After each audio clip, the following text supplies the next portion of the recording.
Pacers vs Thunder Game 7. A special kind of NBA Finals history is on the line. This is for the championship. Oklahoma City, Rick Carlisle kept telling his players 18 days, 18 days, not only as a way to mentally prepare his players for the lengthiness of the NBA Finals, but perhaps as a way to also take them away from the underdog mindset.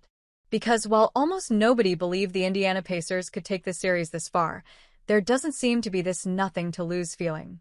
It seems like both the Oklahoma City Thunder and the Pacers recognize they'll be partners in history Sunday night, regardless of Game 7's outcome.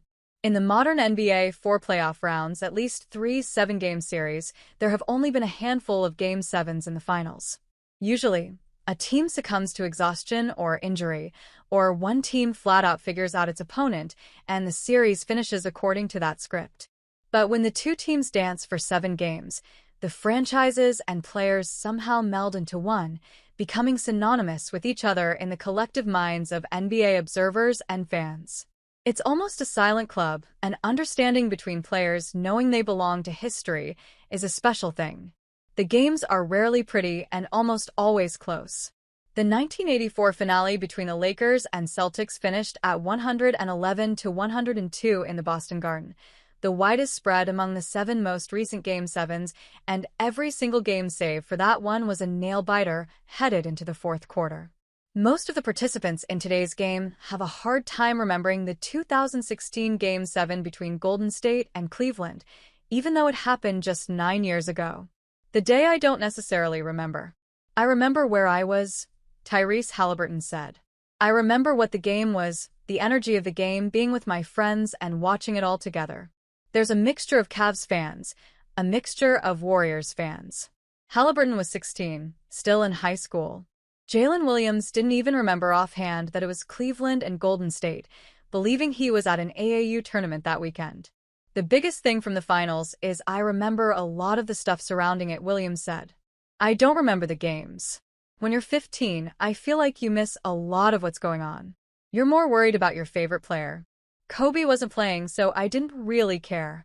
But I just remember the buzz and everybody choosing a side. There is a buzz around this series, even if there's been valid complaints about the lack of aura in the presentation. The intensity, the exhaustion, and in critical moments, there's been excellence by combatants on both sides.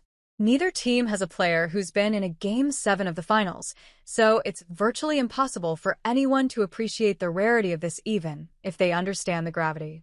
Yeah, it sucks. I probably can't appreciate it until I get the outcome I want, Williams said. It's cool, though. Somewhere down the line, win or lose, it will be cool to have your name etched in history regardless what's going on. That's cool. But right now, it's very difficult to look into that.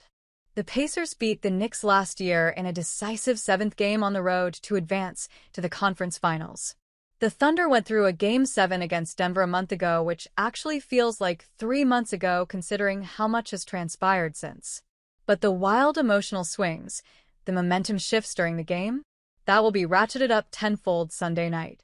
I feel like tomorrow they will feel a little different, too, just because obviously this is the last game of the season. This is for the championship, Williams said.